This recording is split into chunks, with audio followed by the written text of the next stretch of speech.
So I graduated college. Now what? All jokes aside, I am looking for a new job, and I'm slowly getting my life together and figuring out what I want my future to look like. But at least for the time being, I'm going to take some time to relax, enjoy myself, and get comfy cozy with my books. And I did get through 108 books last year, but for the most part, majority of them were audiobooks, and I really found myself not having a lot of time at all to sit down and physically read a book. So now that it is absolutely freezing outside and we are in the heart of the winter months, I'm going to sit here and get cozy with my book. I'm currently in the middle of The Risk by Elle Kennedy, which is the second book in the Briar Youth series. This is This is my 7th book by Elle Kennedy. I feel like at this point she's just such a comfort author. If you don't know anything about the Briar U series or the Off-Campus series, they're very found family. They are all hockey romance books, which, don't get me wrong, I know nothing about sports, let's be honest here, but something about her hockey books will do it for me every time. And this book specifically, the other night I literally just sat in my bed and binged a little over 100 pages. So we are following our main 2 characters. We have Jake, who is the captain of Harvard's hockey team. And then we have Brenna. And I think I've been saying her name wrong this entire time. I think I've been saying Brina. I think it's Brenna. And Brenna is the daughter of Briar U's hockey coach. So just opposing teams of 2 Ivy League schools. Jake is very cocky, Brenna is very bold. She's kind of like a bad girl, but for good reason. But on the back of the book, it says, "I need Connolly to be my fake boyfriend. For every fake date, he wants a real one." Miss Rabbit has fainted. I didn't realize that it was fake dating. And please, somebody has to explain to me, is fake dating a real thing in real life? Because I feel like I've never heard of it aside from books and movies. Oh, but I love a good fake dating. And between these 2 characters, the banter between them and just, Yes. I'm gonna stop yapping. I'm going to sit down for a while and read my book. Unfortunately, I do have a few things tonight that I do have to get done, but I fear I could quite literally finish this book tonight if I wanted to.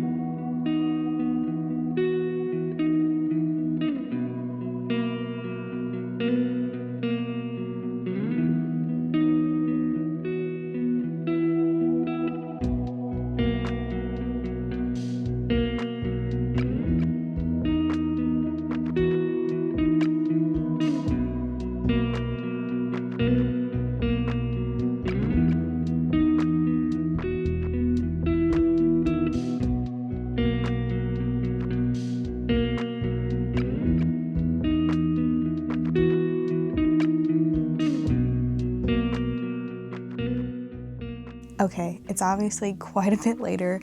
I've read about 50 pages of the book. I'm on chapter 17, and honestly, I'm going to be so sad when I am done with the series because I don't want to say goodbye to these characters. Like, I love how we get so many cameos from all of the previous books. Like, all of these different characters, the found family that is in these series, I love it so much. Like, I don't think I could ever get sick of it.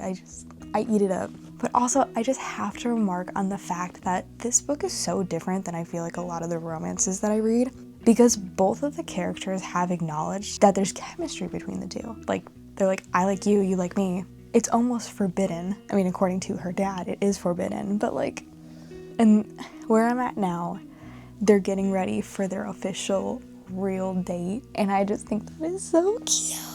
I definitely have a bad headache, and my cramps are cramping, but I'm eating up this book.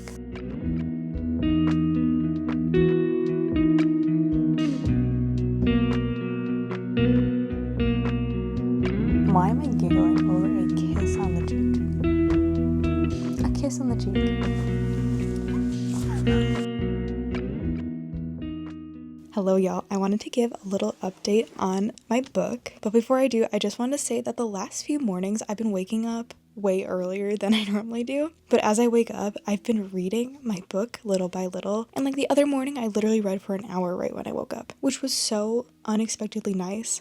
I'm not a morning person. I have never been a morning person, but I'm really trying to be a morning person in 2026. But I'm now on page 286, so I have roughly around 100 pages left of The Risk, and I would love to finish it tonight. However, it's been a very busy and productive day, and I'm very, very tired. So I'm not sure how long I'm going to stay up. I say this every time, and then I wind up finishing the book, so we'll see if I actually wind up finishing or not. If not, I have a really good feeling that I'm probably going to finish it tomorrow. So we'll see. Not me literally forgetting where I left off in the book. Oh my god. I'm at the part where it's the game between Harvard and Briar, and one team told one teammate on another team some information, which is not good at all. We're getting the aftermath of that right now. I'm not gonna say it out loud, but one of the lines on page 288, that's funny. That's funny. Yeah, remember what I said about not finishing this book tonight?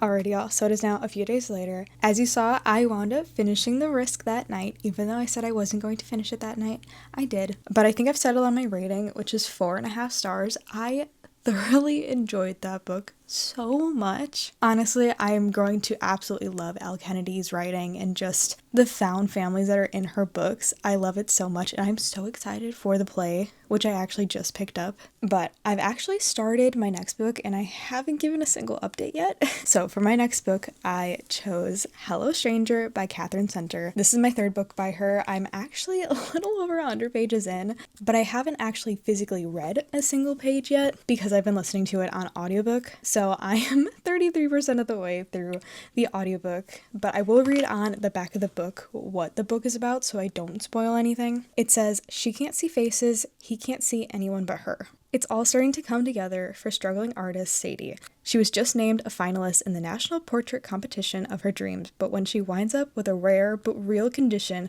where human faces look all jumbled in puzzle pieces, it is, to say the least, not good. With only a few weeks to paint the best portrait of her entire life, Sadie will do anything to reverse her condition to get back to work, but it's anyone's guess when or even if that's possible. So I just got to the point in the book where she is in the hospital, she just had surgery, and she's just starting to realize how detrimental to her career this could be because she gave up everything to be an artist. And now with this condition, is she actually able to continue doing that? And honestly, it's so heartbreaking. And the little details that we've gotten about like her family and her situation and the way that she's grown up, it's honestly really heartbreaking. Like the other two books that I read by her, The Bodyguard and The Rom-Commers, were both very funny and comical, but like this one's taking a very different tone and not at all in a bad way. I mean, bad for the character, but not bad for me. But I actually have a few little things that I need to get done tonight. I have a few computer things. I need to do my thumbnail, get my video up for this week, go through my planner, just a bunch of little things that I need to get done. So I think we're going to continue listening to the audiobook while I do those things, and then I'll give an update when I'm a little bit farther in.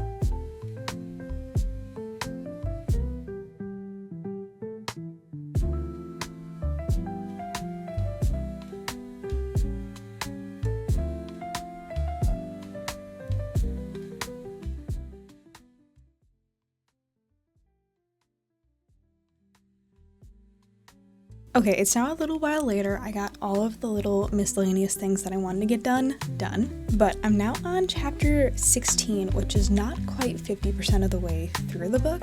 And I have to say there's one thing about this book that is kind of irking me a little bit. From the moment that we were introduced to the male main character, it was almost a little bit insta-lovey. Like the moment that she saw him, she went, there's my husband. This is a romance book, so are they probably gonna like grow old together, get married, the whole everything? Probably. But I feel like insta-love is definitely not my favorite trope. And if it is in a book, it has to be done a certain way for me to actually enjoy it, and I don't really think that's happening here. But I think with the side plot, or like the main plot rather, of her not being able to see faces correctly, that's keeping me intrigued. But the whole romance element of this book is not my favorite so far, which that could definitely change the more that I read, but just at least so far, it's not my favorite. I did just make myself some hot chocolate, so I think I'm going to sip on that while I listen to a little bit more of the book. But yeah, those are my thoughts so far. Really loving the main plot, but the romance plot is definitely not my favorite that I've ever read.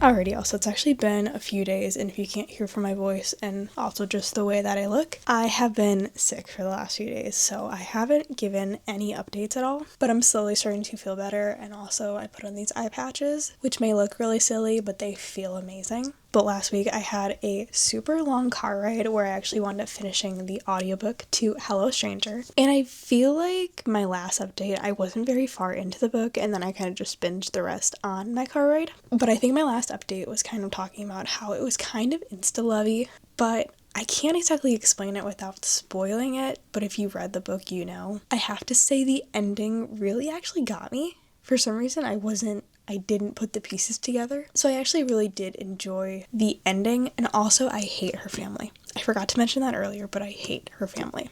I can't stand them, especially her stepsister. But I think I've landed on a 3 stars for Hello Stranger. It's definitely not my favorite book by her, but ultimately I liked the direction that the book went into. So like I said, I have been obviously sick, so I did start a new book yesterday, but I was definitely not up to talking that much, let alone filming. Ugh. I need to blow my nose. I'm so sick of being sick. So I actually picked up a few different books in my last reading video. I started reading Atmosphere, which I think I'm really going to love, but just not right now. And I started reading a few books, and I feel like I'm slumping a little bit, which I feel like happens every new year, but I decided to help with my slump. I knew I had to pick up this book, which is Saving Six by Chloe Walsh. This is the 3rd book in the Boys of Tommen series, and it looks so thin, but I believe that this is over 500 pages, if I'm not mistaken. Yep, just about 500 pages. So I read about 40 pages yesterday, and I read maybe 45 pages this morning. So I'm now on 3rd year, which is page 86. And to explain the Boys of Tommen books, like I said, this is book number 3, so this follows Joey. And what we learned from the first 2 books, which by the way I gave 5 stars to and bawled my eyes out to both of them, we know that Joey struggles with addiction. He really has a hard time because of his family situation, and he's also an older brother to Shannon, and Shannon was our main character in the first 2 books. And obviously I will be keeping this spoiler free, but there's a quote on page 80, I think it was 80, that I wanted to share. Addiction ruled his life. That was the pattern he had taken, and I hated him for it, but not as much as I hated myself for following in his footsteps. In my head, it was die or get high, and I had too many people depending on me not to die. If that gives you a little bit of a hint of what this book talks about and how in-depth I know that we are going to be getting. I think her name is Eva. I don't know if I'm pronouncing that right or not, but I love how she is such a spitfire. Like, she knows exactly what she wants. She is headstrong, and I absolutely love that about her. I was giggling at some of the things that she was saying earlier, and honestly, I've been putting off reading this book because I know that it's going to bring me to tears because Chloe Walsh tends to do that to me. But I have absolutely fallen in love with this series, these books, these characters, just the whole Tommen college world. But I feel like I've been ranting about this book and basically saying nothing, but trust me, if you've not yet picked up this series, I would highly recommend it if you are in the mood for some heartbreak. But enough yapping for now. I'll give an update in a little bit.